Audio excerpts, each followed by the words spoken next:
Po si Dominador Gonzales Montiveros naghahagad ning tabang sa ako Bicol, tabang oro mismo na mapanagot yung mga nagibon yan sa ako ning pampupok nila sa ako ng bato. Magbayad sila, paborong nila ako. Kami man akong kasara sa kila, akong ginibong atraso sa kila para gibuhon nila sa ako to. Ano ako makatarbaho nito? Paano na ako makahanap ng pagkaon ko? Gahagad ako sabi, ning tabang na mapanagot tong mga naggibo sa ako ning nakili ko. Gahagad ako ning isya. Ayan, makakausap natin ang nagre-reklamo na si Dominador Montiveros. Magandang hapon sa iyo, Dominador. Magandang hapon po. Tatay, maaari nyo bang maikwento sa amin kung paano ito nangyari? Pinukpo ka nitong magtiwin. Gasayaw tabi ako sa sa loob ng plaza. Nagsasayaw ka sa loob ng plaza. Gasayaw po ako. Opo. Anong barangay po ito, sir? Bigunya. Bigonya. Ikaw, sir, Opo. taga saan po kayo? Magsasay po. Magkalapit lang itong barangay, sir. Opo. Opo.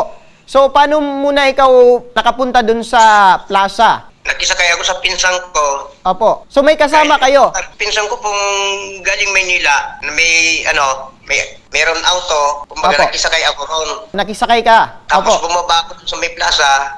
Pumasok hanggat may nakita akong kaibigan ko. Inaya akong mag-inom. Opo. Sa loob ng plaza? Opo. Opo, sige. Di, pagkatapos ko mag-inom, nagsayaw ako mag-isa. Nakaramdam akong iihi. Pagpunta ko sa labas, may sumabay sa akin, inakbayan ako. Opo. Pagdating po sa labas, doon sa may likod ng truck, biglang humampas sa akin ng malakas. Nawalan ako ng malay. Hindi ko na alam kung nung nangyari nga sa akin. Mga ilan po itong gumawa sa inyo, tatay? Isa lang po yung gumawa sa akin. Opo. Kasama yung pamangkin na nagmakbay sa akin. Yung pamangkin niya po, yung umakbay sa inyo, at yung tiyuhin niya, yung pumukpok po ng bato sa ulo nyo. Opo. Ano yung naging dahilan nila? Bakit ka sinaktan itong dalawa? Wala akong maisip na dahilan kasi wala naman akong atraso sa kanila eh. Mga ilang pukpok po ito? Ang pagkakaalam ko, isa lang kasi nawalan ako ng malay eh. Malakas ang pagkahampas sa akin eh. Isang pagkakaalala nyo ay isang pukpok lang po ito na natamo nyo. Opo. So, sa pagkaka-estimate mo, tatay, gaano po ito kalakas? Yung pagkakampas po sa mukha nyo? Napakalakas po, sir. Kasi isang palo sa akin eh. Bagsak agad ako. Nung bumagsak ka na, tatay, ano po yung ginawa nyo? May tumulong po ba sa inyo? Bali, 3 kagawad ang tumulong sa akin. Opo. Ginising nila ako kasi wala pa akong malay eh. Opo. Kumbaga, Ginising nila ako. nung napukpukan nitong bato, ay nawalan ka ng malay. Opo. Nang nagising ka na, tatay, saan ka na po? Nasa ospital ka na po ba? Hindi, sinakay ako sa chariot. Apo? Nakahinat ako sa ospital. So, nung nadun ka na sa ospital, na nalaman mo na meron ka na palang malalang tama dyan sa ulo mo, tatay. Opo. Pero itong dalawang gumawa sa'yo, ay kilala mo po ba ito, tatay, Dominador? Kilala po. Pero hindi naman kayo, wala naman kayong sama ng loob. Wala naman po.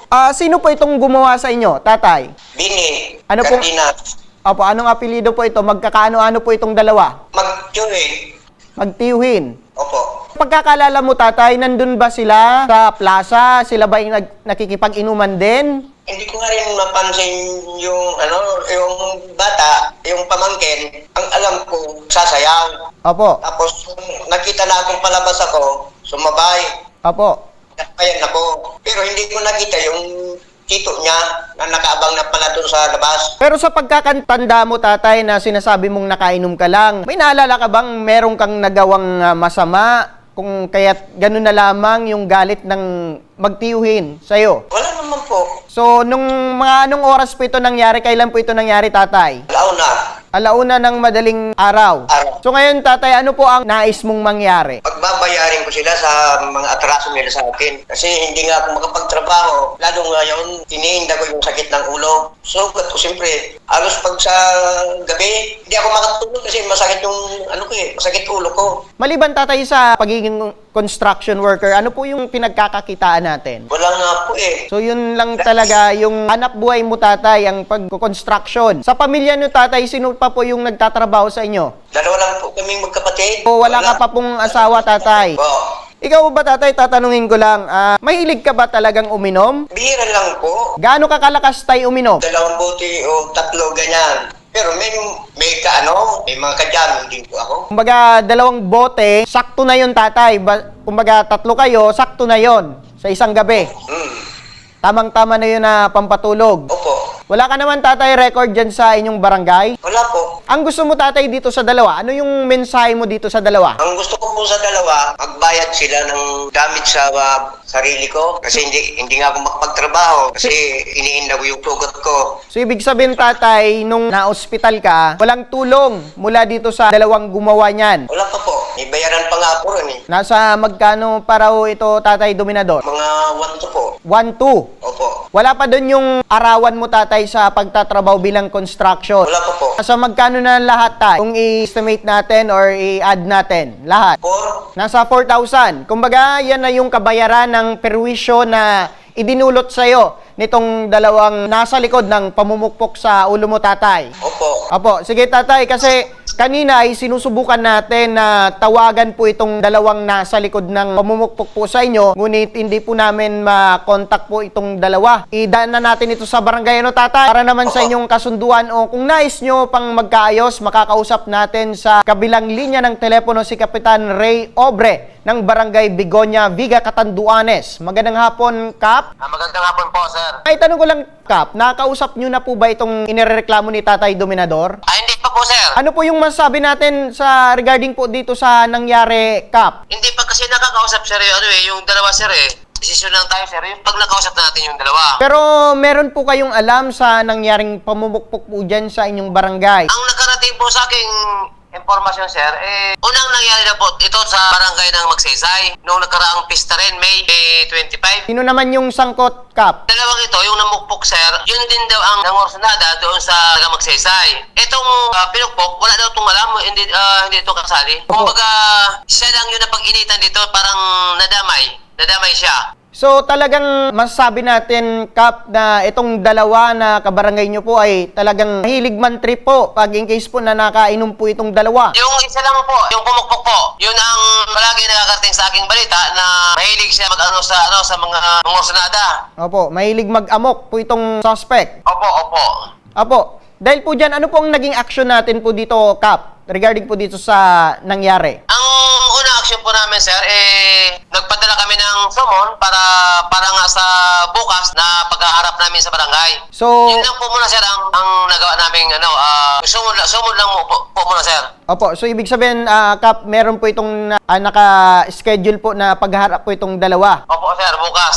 Opo, maitanong ko lang, Kap, kamusta po itong inireklamo, itong dalawa dyan sa inyong barangay? Meron po ba itong mga record? Wala pa naman po, sir, ngayon pa lang. Itong dalawa, taga dyan po talaga sa inyong barangay, sa Barangay Bigonya. Opo. Maitanong ko lang po, Kap, bakit po hindi po agad napatawag po itong dalawang suspect dyan po sa inyong barangay? Kinaumagahan pa sila nagreklamo itong pinukpok. Tapos, hapon po sila nagreklamo. Ngayon lang po namin napaserve yung summon kasi pinahanap ko po yung dalawa. Itong si yung Bini Cardenas, doon po pala ito nakatira sa Panganiban. Ito pong isa, si Kevin, nung pinapuntahan ko po ng umaga, wala din po kasi hinatid daw yung lola doon sa Biga. Kaya hindi pa po sila nakakapagpirma doon sa summon po, sir. Sige po, Kap, dahil po dyan, makikipag-ugnayan po kami sa inyo para sa mangyayari na harapan nilang tatlo. Ano po, Kap? Opo. Opo, sana'y mabigyan din ito ng, kumbaga, leksyon at paaral po itong isang suspect. Kumbaga, sabi nyo po na madalas po itong nag-aamok ng away para hindi na po ito maulit at hindi na pa makapangbiktima pa ng iba. Ano po, Kap? Opo, sir. Apo, dahil po dyan, maraming salamat po sa inyo, Kapitan Ray Obre ng Barangay Bigonya, Viga, Catanduanes. Yan, para naman sa legal na aksyon, makakapanayam natin si Police Corporal John Kenneth Ulalo, ang Assistant Investigator ng Viga Municipal Police Station. Magandang hapon sa inyo, Corporal. Magandang hapon po, sir. Kung halimbawa po hindi sila maayos sa barangay, pwede pong magsamba ng kaso si Sir Domingo ng slight physical injuries po. Base na rin po yun sa medical na examination na ginawa po sa hospital na kung saan po ay yung araw ng pagpapagaling ay abot lamang po sa isang araw hanggang 9 days po, sir. Ano po ang magiging proseso po nito, sir, para makapagsampa ng formal na kaso po ito si Tatay Dominador? Ang magiging proseso po nito, ipapasumon po ni Kapitan yung dalawang suspect saka yung victim kung saan po ay inimediate sila sa barangay po And then halimbawa po sir, hindi sila magkaayos, sika po magbubuo ng pangkat, ito turn over sa lupon. Opo. Kung saan ay magkakaroon naman po ng mediation proceeding po sir. Kung meron ko pong mensahe po dito, sir, sa dalawang gumawa, ano po yon? Ang magiging mensahe ko lang po sir sa dalawa sir, sana maging responsable kung anong ginawa nila, panugutan nila, magbayad kung anong damages na nagawa sa victim kasi kawawa naman po sir yung tao, Apo. hindi makakapagtrabaho ng 9 days. Apo. Kaya sana mabigyan ng tamang kabayaran po. Apo, so ibig sabihin, sir, kung in case na mag-demand po ito si Tatay Dominador ng pera, ay maaari po itong dapat ibigay ng dalawang suspect pag napatunayan po na ginawa nila itong krimen. Yes po sir. Halimbawa po sir, ang araw na kinikita ni sir ay minimum 500 pesos. Apo. Sa 9 days po sir, pwedeng pabayarin yung dalawa. Apo. Kung ano yung kinikita ni Sir Dominador, yun din po yung kailangan bayaran po sir. Apo, dahil po dyan, before po kita bitawan, sir, ano po yung panawagan po natin, sir? Panawagan ko lang po sir, kung halimbawa may mga okasyon man na sayawan, inuman, sana wag na nating idaan sa init ng ulo. Kung nakainuman, umuwi na lang siguro. Kasi madali lang po sir maghanap ng problema at mahirap pong labasan. Tama po, Yun sir. Dahil po dyan, maraming salamat po, Police Corporal Olalo ng Assistant Investigator ng Viga Municipal Police Station. Maraming salamat po, sir. Thank you po sir, thank you po. Hello, Tatay Dominador. Hello po. Apo, narinig nyo po ang pulis at ang barangay. Sabi ng barangay, magkakaroon po kayo ng pag-uusap dyan sa barangay Bigonya. Opo.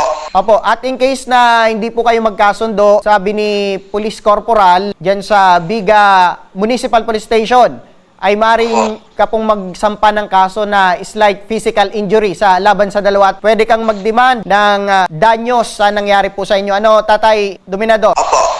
At maliban dyan, Tatay, dahil sa may kailangan kang medikal, ito makakausap natin sa kabilang linya ng ating telepono, si Ma'am LV Sedeño ng Ako Bicol Party List. Magandang hapon, Ma'am LV. Yes po, good afternoon. Opo, meron po ang lumapit sa atin, Ma'am LV, na taga Viga Catanduanes. Hindi pa po napapatingnan itong pinukpok ng bato sa ulo. Ano pong maaaring maitulong po ng Ako Bicol Party List regarding po dito? So gagawin po ni tatay, papacheck up po muna sa doktor para malaman natin kung ano talagang kailangan gawin sa pasyente. Hindi tayo pwede mag-proceed ng CT scan without request ng doktor. Kasi radiation po yun kung malalaman natin. Radiation po ang CT scan. So kailangan po ng request ng doktor para magawa ang procedure. In case po na kailangan ni tatay ng doktor po ay nag-request ng CT scan, meron naman po tayong mait na pwede natin gamitin sa mga hospital or sa center na nandyan sa Masbate. Kapitan lang po natin yung ating medical coordinator. Willing naman po silang tumulong anytime. Meron po tayong coordinator dyan sa Catanduanes. I-locate na lang po natin para mabigyan ng tulong si tatay sa kanyang CT scan para make sure sa ating mait. Ibig sabihin, meron pong maitutulong po ang Ako Bicol Party List sa medical ni Tatay Dominador. Yes po, ang lahat po nagagawa ng paraan ng Ako Bicol. Kahit nasa sulok po tayo ng Bicol Region. Apo. Meron po tayo mga offices, meron tayo mga coordinators na handang tumulong. Apo, yan. Tatay Dominador, narinig nyo po si Ma'am LV. Opo. In case po na kailangan mo na pong magpa-check up, as in case po sabi ng doktor ay kailangan mong i-undergo sa CT scan, ay ililibre na po ng Ako Bicol Party List. Meron pong MAIP ang Ako Bicol Party List dyan po sa Catanduanes. Ayan, balikan ko lang si Ma'am LV. Ma'am LV, maraming salamat po. Yes po, thank you so much and God bless po. Ayan. Ating lahat. Apo, yan po si Ma'am LV Sedeño. Siya po ang coordinator ng Ako Bicol Party List. Tatay, anong masasabi nyo, Tatay? Sagot na po ng Ako Bicol Party List in case po na magpa-check up po kayo at i-undergo po sa CT scan po itong ulo nyo, Tatay. Maraming salamat po sa Ako Bicol. Sige, Tatay, kung meron kang huling mensahe po dito sa dalawang gumawa po sa inyo, ano po yon? Kayong dalawang gumawa sa akin, magbabayad kayo para mabigyan kayo ng ng disiplina para hindi nyo nagawin sa iba yan. Sige po tatay, meron po kaming team or staff po na aalalay po sa inyo para sa mga susunod na proseso para mabigyan po kayo ng hustisya laban po dito sa dalawang gumawa po sa inyo. Opo. Apo, sige.